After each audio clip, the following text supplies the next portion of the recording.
கேடுகட்ட ராதிகா இனி கேவலமான என்ன சூழ்ச்சி பண்ணாலும் தனம் அதை வேடிக்கை பார்த்துட்டு சும்மா அழுதுகிட்டு இருக்காம ராதிகாவை தொடப்ப கட்டையால் அடித்து வீட்டை விட்டு வெளியே துரத்தணும் அப்படின்னு நினைக்கிறவங்க கட்டாயம் இந்த வீடியோக்கு லைக் போட்டு தருவீங்க அன்பு உறவுகளை. இனி வரக்கூடிய எபிசோடுக்கான ப்ரெடிக்ஷன் தான் பார்க்க போகிறோம். இன்னைக்கான எபிசோடு ரொம்பவே எமோஷ்னலாக தான் இருந்தது. ஏன்னா நம்ம கதிர் போயிட்டு தனத்தை ஹாஸ்பிட்டலில் போயிட்டு தேடி அலையிறாங்க. ஆனால் ஹாஸ்பிட்டலில் தனம் இல்லை அப்படின்னு சொல்லிட்டு நம்ம கதிரேசனுக்கு என்ன பண்ணுறதுனே தெரியலை. ரொம்பவே கதிர் அழுகிறாங்க. ஏப்பா கதிர் இப்படி அழுகிற, கண்டிப்பா நம்ம தனத்துக்கு எதுவுமே தவறா நடந்திருக்காது, நீ தைரியமா இரு, பதட்டப்படாம இரு முதல்ல அப்படின்னு சொல்லிட்டு வந்து சொல்றாங்க. என்னால் முடியலம்மா, தனமாக்கு எதனாலும் பெரிய அடிபட்டிருக்குமோ, ஆட்டோவில் வேற பிளட் இருந்துச்சுல, அதை பார்த்ததுலேருந்து என் மனசு ரொம்பவே துடிக்குது. இப்போது இங்கே வந்து பார்த்தா ஹாஸ்பிட்டல்லையுமே தனமா இல்லை, அப்போது எங்கே தான் தனமா இருக்கிறாங்க அப்படின்னு சொல்லிட்டு ஒன்றுமே புரியலையே அப்படின்னு நம்ம கதிர் ரொம்பவே பார்த்திங்கன்னா ஃபீல் பண்ணி அழுதுகிட்டு வந்து பேசிகிட்டு இருக்கிறாங்க. இங்கே ருக்மணி அம்மா வந்து பார்த்திங்கன்னா, இங்கே பாருப்பா, நீ ஒன்றும் மனசு விட்டுறாத, கண்டிப்பாக நம்ம தனத்துக்கு எதுவுமே நடந்திருக்காது. இந்த ஹாஸ்பிட்டல்லைனா பக்கத்தில் வேறு எதுனாலும் ஹாஸ்பிட்டல் இருக்குதா அப்படின்னு சொல்லிட்டு விசாரிக்கலாம் அப்படின்னு நம்ம ருக்மணி அம்மா சொல்லவும் கதிர் போயிட்டு வந்து நர்ஸுக்கிட்ட வந்து விசாரிக்கிறாங்க. அப்போ தான் நர்ஸ் இருந்துக்கிட்டு பக்கத்தில் இன்னொரு ஹாஸ்பிட்டல் இருக்குது, அங்கே போயிட்டு பாருங்க அப்படின்னு சொல்லிட்டு சொல்லவும் உடனே நம்ம ருக்மணி அம்மாவும் கதிரும் அங்கே போகிறாங்க.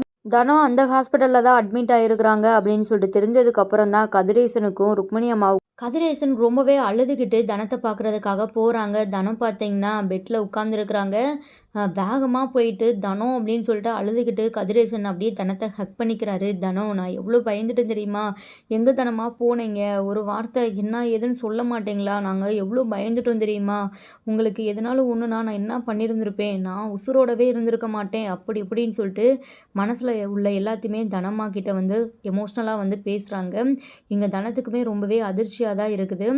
அடுத்து ருக்மணி அம்மாவும் தனத்தை கோவத்தில் ஒரு அடி போடுறாங்க. என்ன தனம், இவ்வளோ பெரிய விஷயம் நடந்திருக்குது, ஒரு ஃபோன் கால் பண்ணி சொல்லியிருந்துருக்கலாம்ல, நாங்கள் எங்கெங்கெல்லாம் போய் தேடிட்டு வந்தோம் தெரியுமா, எவ்வளோ பயந்து போயிட்டோம் அப்படின்னு சொல்லிட்டு வந்து தனத்து மேலே ருக்மணி அம்மாவுமே கோவப்படுறாங்க. அப்போ தான் தனம் வந்து இந்த மாதிரி என்னோடய ஃபோன் மிஸ் ஆகிடுச்சு அப்படின்னு வந்து சொல்கிறாங்க.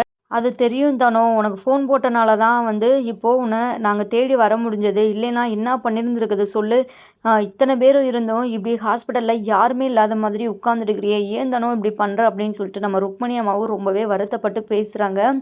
நெக்ஸ்ட்டு பார்த்தீங்கன்னா டாக்டர் வந்து தனத்தை வந்து செக் பண்ணுறாங்க. தனம் இப்போது ஓகேவாக இருக்கிறாங்க. தனத்தை வந்து டிஸ்சார்ஜ் பண்ணி கூட்டிகிட்டு போகலாம் அப்படின்னு சொல்லிட்டு வந்து சொல்கிறாங்க. அது மட்டும் இல்லாமல் இந்த டைமில் நீங்கள் தான் அவங்கள கொஞ்சம் கேர்ஃபுல்லாக பார்த்துக்கணும் அப்படின்னு சொல்லிட்டு கதிரேசன் கிட்ட வந்து சொல்கிறாங்க. இங்கே கதிரேசன் பார்த்தீங்கன்னா தனம் கையை பிடிச்சி ரொம்பவே அழுகிறாரு. நீங்கள் வேலை பாருங்கள், நான் வேணான்னு சொல்லலை, ஆனால் நீங்கள் டைமுக்கு சாப்பிடணும், இனி நான் எல்லாமும் நான் பார்த்துக்கிறேன், உங்களுக்கு நேரம் நேரம் என்ன கொடுக்கணுமோ எல்லாத்தையுமே நானே வந்து பார்சல் பண்ணி கொடுத்துட்றேன், நீங்கள் சாப்பிடணும், இங்கே பாருங்கள், நீங்கள் ரெஸ்ட் எடுங்க, தினமா இங்கே வலிக்குதா இங்கே வலிக்குதா அப்படி இப்படின்னு சொல்லிட்டு நம்ம கதிர் பார்த்தீங்கன்னா ரொம்பவே அழுதுகிட்டே பேசுகிறாரு. இங்கே நம்ம தனத்துக்குமே ஒரு மாதிரி இருக்குது. இங்கே பாருங்கள் கதிர், எனக்கு ஒன்றுமே இல்லை, நான் ரொம்பவே நல்லா தான் இருக்கிறேன், நீங்கள் என்னை நினச்சி ஒன்றும் வருத்தப்படாதீங்க அப்படின்னு சொல்லிட்டு வந்து சொல்கிறாங்க. நெக்ஸ்ட்டு பார்த்தீங்கன்னா இங்கே ருக்மணி அம்மா கிளம்பிடுறாங்க. இங்கே கதிர் தான் வந்து தனத்தை வந்து வீட்டுக்கு அழைச்சிட்டு போகிறாங்க. அந்த டைமில் கூட பார்த்தீங்கன்னா நடந்த விஷயத்தை நினச்சி நம்ம கதிர் பார்த்தீங்கன்னா ரொம்பவே அழுதுகிட்டே தான் வரப்போகிறாரு. அதை பார்த்தா நம்ம தனத்துக்குமே ஒரு மாதிரி கஷ்டமாயிடுது.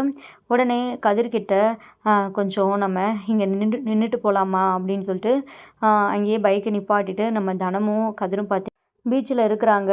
இங்கே கதிர் பார்த்திங்கன்னா எதுவுமே பேசாமல் அமைதியாகவே இருக்கிறாரு. அப்போ தான் நம்ம தனம் இருந்துக்கிட்டு இப்போது என்னாச்சு கதிர், எதுக்காக ஒரு மாதிரி இருக்கிறீங்க அப்படின்னு சொல்லிட்டு வந்து கேட்குறாங்க. அப்போது நம்ம கதிர், இப்படி நடந்ததுமே எனக்கு ஒரு ஃபோன் போட்டு சொல்லணும்னு கூட உங்களுக்கு தோணலையா தனமா, அப்போது என்னை வந்து நீங்கள் வேறு யாரோவாக தான் பார்க்குறீங்கள அப்படின்னு சொல்லிட்டு நம்ம கதிர் ரொம்பவே ஃபீல் பண்ணி பேசுகிறாங்க. உங்களுக்கு மட்டும் எதுனாலும் ஆயிடுச்சுன்னா கண்டிப்பாக நான் உசுரோடையே இருந்திருக்க மாட்டேன் தனமா, உங்களை எங்கெல்லாம் தேடி அலைஞ்சோம் தெரியுமா, எனக்கு உங்களை பார்த்ததுக்கப்புறம் தான் என் உசுரே மறுபடியும் திரும்பி வந்தாப்புல இருந்துச்சு அப்படி இப்படின்னு சொல்லிட்டு நிறையாவே வந்து நம்ம கதிர் மனசு விட்டு வந்து பேசுகிறாரு. கதிரேசன் தான் மேலே இவ்வளோ காதல் வச்சிருக்கிறாரே அப்படின்னு சொல்லிட்டு தனமும் ரொம்பவே புரிஞ்சுக்கிறாங்க. இங்கே கதிர்கிட்ட நம்ம தனமும் ரொம்பவே வந்து ஃபீல் பண்ணி பேசுகிறாங்க. சத்தியமாக நான் நினைக்கலங்க, என் மேலே நீங்கள் இவ்வளோ பாசம் வச்சுருப்பீங்க அப்படின்னு சொல்லிட்டு, உங்களை நான் புரிஞ்சுக்காமல் போயிட்டேன், தயவு செஞ்சு என்னை மன்னிச்சிடுங்க அப்படின்னு சொல்லிட்டு நம்ம கதிரை வந்து ஹக் பண்ணிக்கிறாங்க நம்ம தனம். நான் தான் ஒரு முட்டாள். அந்த ராதிகா சொன்னத கண்மூடித்தனமா நம்பிட்டேன். ரொம்பவே பயந்துட்டேன்." அப்படின்னு சொல்லிட்டு வந்து சொல்றாங்க. இங்க கதிருக்கு ஒண்ணுமே புரியல. அந்த ராதிகா என்ன சொல்லுச்சு? "என்ன தனமா? என்னாச்சு? என்ன நடந்தது? சொல்லுங்க." அப்படின்னு வந்து கேட்குறாங்க. "அதெல்லாம் ஒண்ணும் இல்ல கதிர்." அப்படின்னு சொல்லிட்டு வந்து சொல்றாங்க. "இப்போ சொல்ல போறீங்களா? இல்லையா?" அப்படின்னு கேட்கும்போது, நடந்த விஷயத்த வந்து நம்ம தனம் வந்து சொல்றாங்க. இந்த மாதிரி ராதிகா என்கிட்ட வந்து சொன்னா. என்னைய உங்க வாழ்க்கைய விட்டு போக சொன்னா. அது மட்டும் இல்லாம, இப்போ நீங்க அவள ஏத்துக்கிட்டதா வேற சொன்னா. அப்படின்னு சொல்லிட்டு எல்லாத்தையுமே நம்ம தனம் சொல்றாங்க. ராதிகா அனுப்பிச்சுட்ட ஃபோட்டோ எல்லாத்தையுமே வந்து சொல்றாங்க. அத கேட்டதுமே இங்க கதிருக்கு பயங்கர கோவம் வருது. அந்த ராதிகா உங்ககிட்ட இப்படியெல்லாமா சொன்னா? என்கிட்ட நீங்க முன்னாடியே இத பத்தி பேசியிருந்தா, நீங்க இப்படி குழம்பி போயிருந்திருக்க மாட்டீங்களே தனமா. நான் என் மனசார சொல்றேன். இங்க பாருங்க உங்க தலை மேல அடிச்சு சத்தியம் பண்ணி சொல்றேன். என் மனசு முழுக்க நீங்க தான் இருக்கிறீங்க. உங்கள எப்போ நான் பார்த்தனோ அப்போலருந்து உங்கள வந்து நான் ரொம்பவே காதலிக்கிறேன். ஆனா இத சொல்றதுக்கு தான் எனக்கு தைரியம் இல்ல. ரொம்பவே பயமா இருந்துச்சு. ஏன்னா உங்ககிட்ட வந்து நான் சொன்னா நீங்க என்னை விட்டு போயிடுவீங்க அப்படின்னு சொல்லிட்டு நான் பயந்தேன். அதனால தான் தனமா வந்து நான் சொல்லல. என்கிட்ட இப்போ ஒருத்தவங்க வந்து உனக்கு இந்த உலகத்திலே யாரை ரொம்பவே பிடிக்கும்னு கேட்டா, உங்கள தான் தனமா வந்து நான் சொல்லுவேன். உங்கள எனக்கு அந்த அளவுக்கு ரொம்பவே பிடிக்கும். ஆ நீங்க இல்லைன்னா எனக்கு ஒரு வாழ்க்கையே இல்ல தனமா அப்படின்னு சொல்லிட்டு நம்ம கதிர் வந்து சொல்றாங்க. நம்ம தனம் பார்த்தீங்கன்னா கதிருக்கு கிஸ் பண்றாங்க.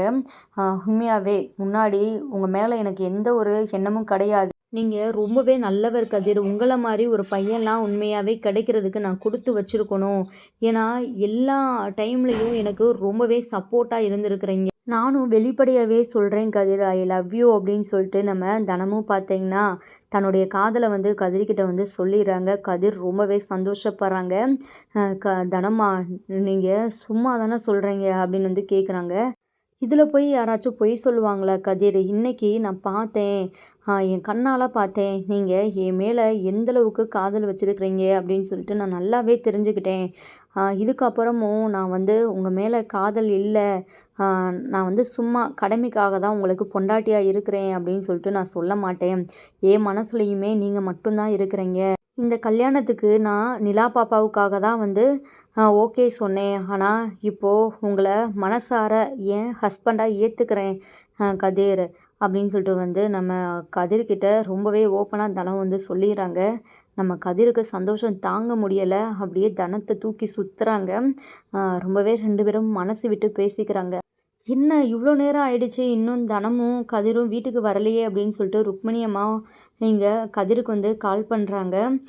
"இதோ வந்துட்டுருக்கோம்மா" அப்படின்னு சொல்லிட்டு வந்து கதிர் வந்து சொல்கிறாங்க. வாசியும் தொடர்ந்து வந்து கதிருக்கு கால் பண்ணிகிட்டே இருக்கவும், "சரி தனமால் டைம் ஆயிடுச்சுல, மற்றதெல்லாம் நம்ம வீட்டில் போயிட்டு பேசிக்கலாம்" அப்படின்னு சொல்லிட்டு நம்ம தனம் கதிர் வந்து வீட்டுக்கு வராங்க. இங்கே நம்ம ஷாலினி சௌந்தர்யா எல்லாருமே தனத்துக்கிட்ட வந்து பேசுகிறாங்க. "அண்ணி உங்களுக்கு ஓகே தானே? இப்போ பெயின் இருக்குதா? கொஞ்சம் பார்த்து போயிருக்கலாம்ல அண்ணி" அப்படின்னு சொல்லிட்டு வந்து ரொம்பவே கேர் பண்ணி வந்து பேசிக்கிறாங்க. தினமும் இந்த மாதிரி ஏதோ நான் ஒழுங்காக தான் போனேன். நடுவால் வந்து ஒருத்தவங்க வந்துட்டாங்க. அவங்க மேலே மோதிடக்கூடாது அப்படின்னு சொல்லிட்டு தான் நான் வந்து ஆட்டோவை வந்து இப்படி வளைச்சேன். அந்த டைமில் தான் விழுந்துட்டேன் அப்படின்னு சொல்லிட்டு வந்து சொல்கிறாங்க. இங்கே வாசுகி ராதிகாவுக்கெல்லாம் கொஞ்சம் கூட வருத்தமே இல்லை. இங்கே ராதிகா வந்து உள்ளுக்குள்ளேயே நினைக்கிறாங்க, இவளுக்கு இப்படி ஒரு சின்ன ஆக்சிடெண்ட் நடந்ததுக்கு ஒரு பெரிய ஆக்சிடெண்ட்டாக நடந்து இவன் மொத்தமாக இந்த உலகத்தை விட்டே போயிருந்தா நமக்கு ரொம்பவே சந்தோஷமாக இருந்திருக்கும்ல அப்படின்னு சொல்லிட்டு பார்த்தீங்கன்னா நினச்சிட்டு இருக்கிறேன். அடிபட்டு வந்த தனத்துக்கிட்ட கொஞ்சம் கூட பாசமாக வாசுகி நடந்துக்கிற மாட்றாங்க. தனத்தை வந்து திட்டுறாங்க. "ஏண்டி பார்த்து போக மாட்டேயா? உன்னால் என் பையன்தான் தேவையில்லாமல் கஷ்டப்படுறான். பாவம் ஹோட்டல்லையும் அங்கே நாயாக வேலை பார்த்துட்டு உன்னை நாய் மாதிரி தேடி அலைஞ்சிட்டு பாவம் பிள்ளை பாரு எப்படி இருக்குது" அப்படின்னு சொல்லிட்டு ரொம்பவே வாய்க்கு வந்த மாதிரி வாசிக்கு வந்து பேசுகிறாங்க. இங்கே கதிர் இருந்துக்கிட்டு, "ஏம்மா இப்படியெல்லாம் பேசிகிட்டு இருக்கிற? பாவமா தனமாவே எப்படி ஒரு நிலைமையில வந்திருக்கிறாங்க. நீ அவங்கக்கிட்ட பாசமாக பேச வேணாம். அதுக்காக இப்படியெல்லாம் அவங்கள பேசி கஷ்டப்படுத்தாத" அப்படின்னு சொல்லிட்டு வந்து சொல்கிறாங்க.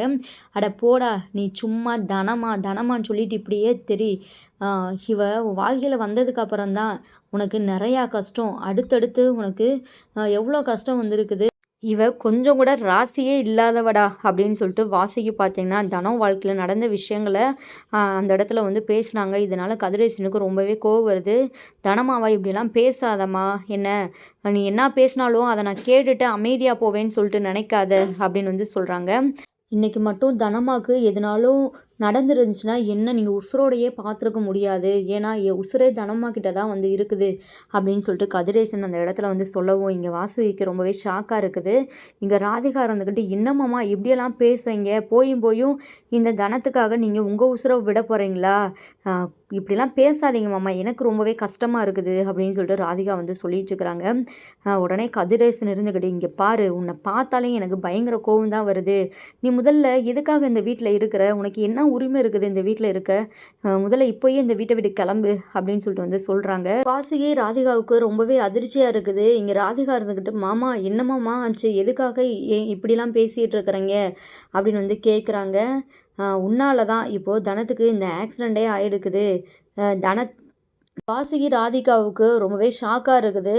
வாசுகி இருந்துக்கிட்டு டேய் என்னடா எதுக்காக இப்போ ராதிகாவை வீட்டை விட்டு போக சொல்கிற, அவள் இத்தனை வருஷமாக நம்ம வீடே கதின்னு சொல்லிட்டு தாண்டா இருந்தா அப்படின்னு வந்து சொல்கிறாங்க. இத்தனை வருஷமாக அவள் எப்படி இருந்தாலோ தெரியாது, இப்போது அவள் இந்த வீட்டில் இருக்கிறது சரியே இல்லை. ஏன்னா அவளுக்கு ஒரு வாழ்க்கை இருக்குது, அந்த வாழ்க்கையை அவள் அமைச்சிக்கணும்னா அவள் இந்த வீட்டில் இருக்கக்கூடாது. இப்போவே இந்த வீட்டை விட்டு போக சொல்லுங்க அப்படின்னு வந்து சொல்கிறாங்க. இங்கே ராதிகா இருந்துக்கிட்டு ரொம்பவே கெஞ்சுறாங்க. மாமா ஏமாம்மா இப்படிலாம் வந்து சொல்கிறீங்க, உங்களுக்கும் என்னை ரொம்பவே பிடிக்கும் தானே, அப்புறம் எதுக்காக என்னை இந்த வீட்டை விட்டு அனுப்பணும் அப்படின்னு சொல்லிட்டு நினைக்கிறீங்க அப்படின்னு வந்து கேட்குறாங்க. அடிச்சு வாயை மூடு, இந்த வீட்டில் நீ இருந்துக்கிட்டு ரொம்பவே தேவையில்லாத வேலை பார்த்துட்டு இருக்கிற, ஒரு நிமிஷம் இரு அப்படின்னு சொல்லிட்டு வேகமாக ராதிகா ரூமுக்கு போய் பேக்கை எடுத்துகிட்டு வந்து ராதிகா கையில் கதிரேசன் வந்து கொடுக்குறாங்க. இப்போது இந்த நிமிஷமே நீ இந்த வீட்டை விட்டு போகிற, இல்லைனா என்ன பண்ணுவேனே எனக்கே தெரியாது அப்படின்னு வந்து சொல்கிறாங்க. ராதிகாவுக்கு அப்படியே தலையில் இடி விழுந்தாப்புல இருக்குது. மாமா ப்ளீஸ் மாமா, ஏன் மாமா இப்படி பண்ணுறீங்க, நான் இங்கே தான் மாமா இருப்பேன், நீங்கள் எங்கே இருக்கிறீங்களோ நான் இங்கே தான் இருப்பேன் அப்படின்னு சொல்லிட்டு வந்து சொல்கிறாங்க. கதிரேசன் கோவத்தில் பல்லாருன்னு ராதிகா கன்னத்தில் ஒரு அறை விட்டுறாரு. என்ன ரொம்பவே ஓவராக பேசிகிட்டு இருக்கிற, நான் இருக்கிற இடத்துல நீ எதுக்காக இருக்கணும், தனமாக தான் என் பொண்டாட்டி, என்ன இப்படி ஒரு வார்த்தையை அவங்க சொன்னால் வந்து நான் ஏற்றுக்குவேன். நீ சொல்கிறது கொஞ்சம் கூட சரியே இல்லை ராதிகா, நீயே ஒழுங்கு மரியாதையாக இப்போ இங்கேருந்து கிளம்பிட்டா வந்து நல்லா இருக்கும். இல்லைன்னா வந்து உன் கழுத்தை பிடிச்சி நானே வீட்டை விட்டு வெளியே தள்ளுவேன், உனக்கு தேவையில்லாத அசிங்கம் அப்படின்னு சொல்லிட்டு வந்து சொல்கிறாங்க. இங்கே வாசியினால் எதுவுமே பேச முடியலை. ருக்மணி அம்மாவுக்கு ரொம்பவே சந்தோஷமாக இருக்குது, பயங்கர சிரிப்போடு இருக்கிறாங்க. இங்கே ருக்மணி அம்மா வந்து கதிர்கிட்ட வந்து பேசுகிறாங்க. உண்மையாக தம்பி, நீங்கள் ரொம்பவே சரியான முடிவு தான் எடுத்துருக்குறீங்க. நாங்கள் சொன்னால் எங்கே கேட்குறாங்க, உங்கள் அம்மாவே இந்த பொண்ணுக்கு ரொம்பவே சப்போர்ட் பண்ணுறாங்க, அதனால தான் இந்த பொண்ணு ரொம்ப பண்ணிக்கிட்டு இருக்குது அப்படின்னு சொல்லிட்டு வந்து சொல்கிறாங்க. இங்கே வேறு வழி இல்லாமல் ராதிகா வீட்டை விட்டு கிளம்புறாங்க. போகிறதுக்கு முன்னாடி இங்கே தனத்துக்கிட்ட வந்து பேசுகிறாங்க. இங்கே பாரு, அவ்வளோ சீக்கிரம்லாம் என் மாமாவை உனக்கு நான் விட்டு கொடுத்துட மாட்டேன், அது ஒருபோதும் நடக்காது. என்னைக்கா இருந்தாலும் மாமா என்னை தேடி வருவார், அவர் கையால் தான் என் கழுத்தில் வந்து தாலி ஏறும் அப்படின்னு சொல்லிட்டு வந்து பேசிட்டு போகிறாங்க. இங்கே தனம் கொஞ்சம் அதிர்ச்சியில் தான் இருக்கிறாங்க. அடுத்தடுத்து ரொம்பவே சுவாரஸ்யமான விஷயங்கள்லாம் நடக்க போகுது, நம்ம வெயிட் பண்ணி பார்க்கலாம்.